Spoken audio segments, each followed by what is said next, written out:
Hey there, if you've written a nonfiction business book with the design of establishing credibility and authority in your particular niche, you may be wondering how to price your book. In particular, you may be wondering if you should charge more than average because of the fact that you've got super valuable intellectual property.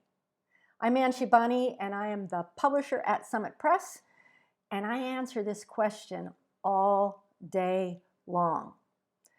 So I had a conversation not long ago with a client who said, hey, I want to publish this book on Amazon and charge $90. And the reason he wanted to charge $90 for his book, and his book was very similar to a lot of the other books in that particular niche, is that he was afraid that if he charged less than that, his competitors would easily purchase the book and steal his intellectual property. So we had the conversation that if his competitors were less compelled to buy the book because the price was prohibitive, then other readers would have the same issue as well. So if you want people to purchase your book, and you want them to reach out to you for other products and services related to your book, pricing it out of their reach doesn't make sense. So when does it make sense to price a paperback book beyond the typical prices? So right now it's 2022, a 250-page paperback goes roughly for $17.99 to $19.99, and I'm talking about prices on Amazon. So let me give you an example of when charging a lot more than the standard price for a paperback of $17.99 to $19.99 actually makes sense. Authors Diane McCutcheon and Stacy Fitzsimmons run a business called Account Matters. Sometime back, they wrote a book called The Administrative Power Center, the Front Desk Training Guide and Workbook. Within this guide, they have all of their intellectual property.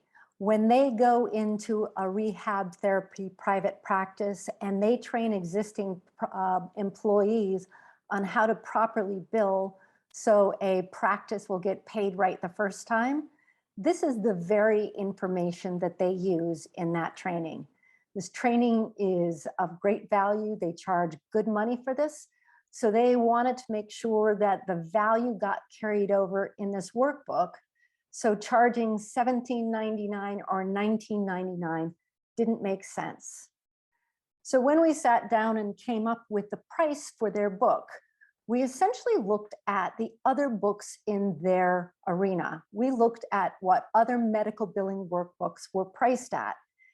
And if you'll notice, we've got some spiral bounds, which are $87.48. By the way, spiral bounds are far more expensive to produce, and yet they have a perceived value because this is the very type of workbook that can be laid out on a front desk, and people can work through it without having to flip or hold down a workbook, a paper book workbook. So we have a spiral bound at $87.48. We have $76.50 here.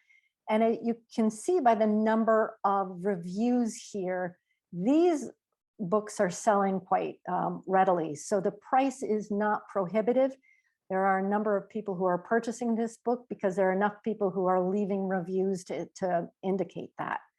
So we still have some lower price books, but they're generally in the $71 range. We get some lower ones, $35 to buy. We have $25 to buy or to rent. We have $35. So we have a range. We even have a $19.95. This is medical terminology.